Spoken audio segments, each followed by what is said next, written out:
All right, what's up, everybody? Hope we're all happy, safe, and healthy on this Easter Sunday morning. I figured I'd do a quick thoughts episode again. I was thinking about all the good times that we've had out in public interacting with humans and all those other things we can't do now. And I was remembering the time, or the last 4 times, I've been able, fortunately enough, to work with Conan O'Brien. Yeah, that Conan O'Brien, the late-night TV show host. They do a really cool thing for Comic-Con every year, and they call it Conan Con. So this is the story of Conan Con. So yeah, Conan Con. Basically, it happens every year, and they are able to come down from Burbank, where they normally shoot their show, and they do a week in San Diego at the Spreckles Theater, which, if you guys don't know, the Spreckles Theater is a stone's throw away from the convention center downtown, which is where Comic-Con San Diego is held every year, probably one of the largest conventions on the frickin' planet. And they do a week-long stay to film an episode or two for Comic-Con. They do a bunch of bits and segments that are Comic-Con related, and Conan usually gets dressed up in his superhero outfit, and they do some cool things, and it's a hoot. So check it out this year when, hopefully, if it comes. I think they canceled or are canceling Comic-Con. I'm not sure, but when we get back to normal next year, we'll press reset and be able to do it again. But anyways, so it all started about 4.5, almost 5 years ago now, where a friend of mine / ex-coworker from Guitar Center was asked by another friend of ours, Ryan Fraioli, shout out buddy, who works at a company called Unisound. Now what they do is they are a backline company, and a pretty large one at that. They do a lot of rentals for a lot of big productions, and their warehouse is stacked full of cool gear. So he hit up my old coworker, who was then still working at Guitar Center, and fortunately for me, unfortunately for him, he couldn't make it due to class schedule and everything else. So he declined the gig, but he said, hey, my buddy Greg, and he's like, oh, I know Greg. Me and Ryan have known each other for like 8 years now, something like that, whenever I started working at Guitar Center a long time ago. And he hit me up saying, hey, I've got this drum tech gig for the Conan O'Brien show. It's a Conan Con. Now, me being, 4 years ago, so 24, 25? I've never done a drum tech gig up until this point. I just, I tune my own drums at Guitar Center, I tune my own drums at shows and set up my own stuff, and I'm a gear addict already and nerd out and everything, but I've never actually teched for anybody, which is, if you guys know, it's a very different world. It's a very different mindset and atmosphere you're in, because it's work. It's not play like it shows, right?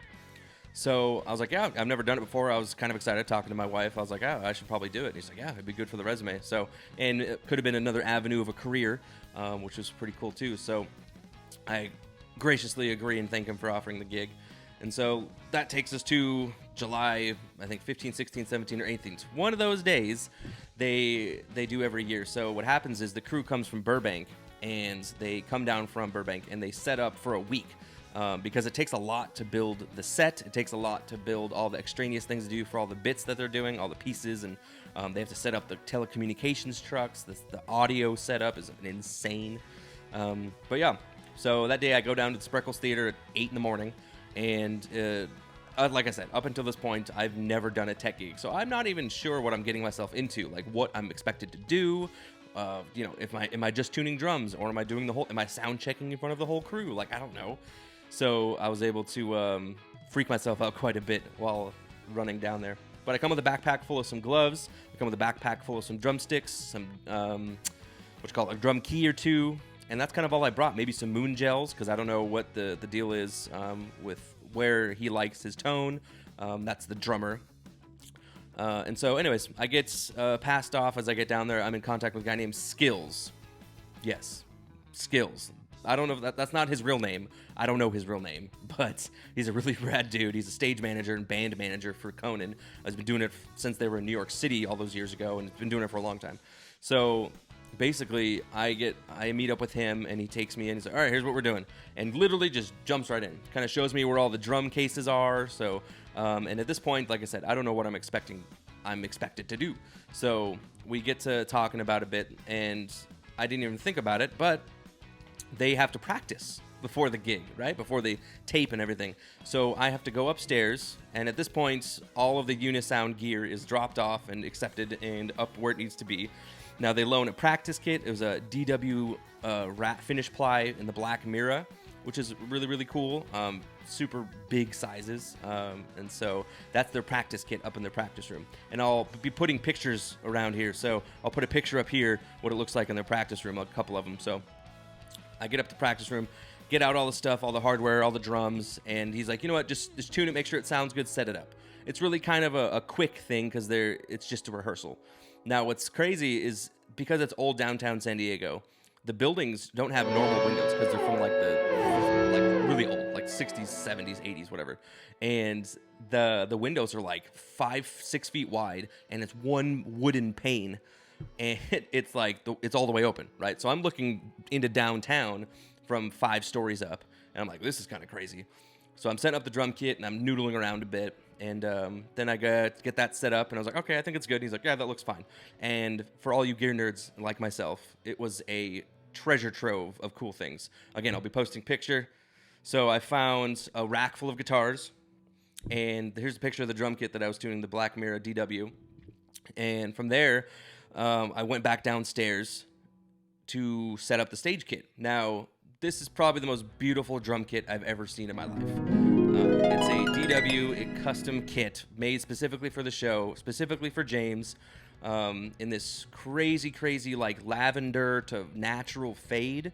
It was HVLT shells and birch and mahogany and like it was nuts. It must have been like a $15,000 drum kit. It was insane. And so he's got this kit ready to go, and literally as I'm walking downstairs, I look over to my right, or my left rather, and I see John Good from DW. The guy, the tree guy, the wood guy from DW, just chilling in the audience, talking with Conan, talking with Skills, and it was really, really cool to see. I mean, he came down from Oxnard to come check this out and make sure the kit's doing well and everything's good. Because what they do, they store kits like these that they don't use all the time at their studio in Burbank, or DW will store them for them. Like they do with a lot of artists, they actually store their kits that they kind of loan to them as an artist, and then they get to use them again. Coffee break. Bird rock. Awesome stuff. Yeah, I get over the fanboying of John Good because I love that guy. If you guys can make it, and you're drummers and you're nerds, go to Oxnard, take their factory tour when they do it once a year, or twice a year, I think, and go check out their factory. It's super cool. I mean, you see all the way they make the drums from start to finish, and it's amazing. So I would check it out. But yeah, so I start putting the kit together, and like I said, I don't know what to expect. So at this point, I've already set up a practice kit, which I didn't think I was going to be doing. And I'm tuning as best I can, and I got some moon gels going and everything, and literally every time I think I'm good, something else pops up. Like, okay, well, you know what? We're not going to use this snare. We're going to use that one instead. So go tune this one. Okay, no problem. So I'm tuning, and I'll tell you, too, the amount of just gear that this production has is baffling. When I walked in, you see all the telecommunication trucks, the 2 semis that they have just for broadcasting from downtown. Plus, when you get on the stage, all the light rigs, all of the telecommunications, the sound, they've got some gnarly mixers. I'm not quite exactly sure what they were, but they looked really, really big. They're like 96 channels, and they're freaking huge. And yeah, it was nuts. So it's just baffling to see, mind-blowing to see all this equipment being used for a production. Up until this point, as I said, I've tuned a practice kit, I've done everything else, tuned things that I needed to do, and now comes the time where I've got to start setting it up the way James likes it. So here's kind of a rundown of the band. Drummer, my boss, you know, the guy I'm working with, it's James Wormworth, fantastic drummer, probably the swaggiest human being I've ever met in my life, but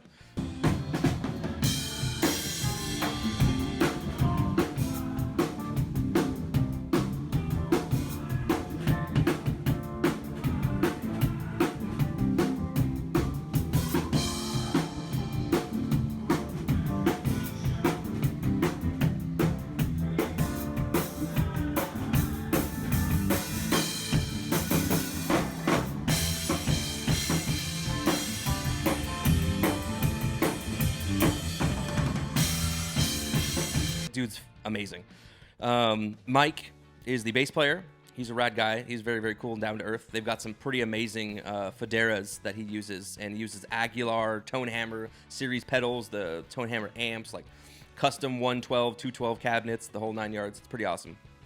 Then to James's right, that you have Scotty on keys. He's got some Roland Phantom. He's got some other stuff, some cool organ stuff. He's got a really, really cool setup, and he's really now down to earth. And what's one thing you guys notice, or if you haven't met professional musicians before that are in this kind of caliber, is they're always really humble and down to earth most of the time. Most of the time, that's how I've seen it. And it's really awesome to see that, you know, they appreciate everything you're doing. They're always just like, hey man, I really appreciate it. Anything you need help from me, let me know. And it was really cool just to see the level of connection we were able to create, because they're rock stars. That's what they do.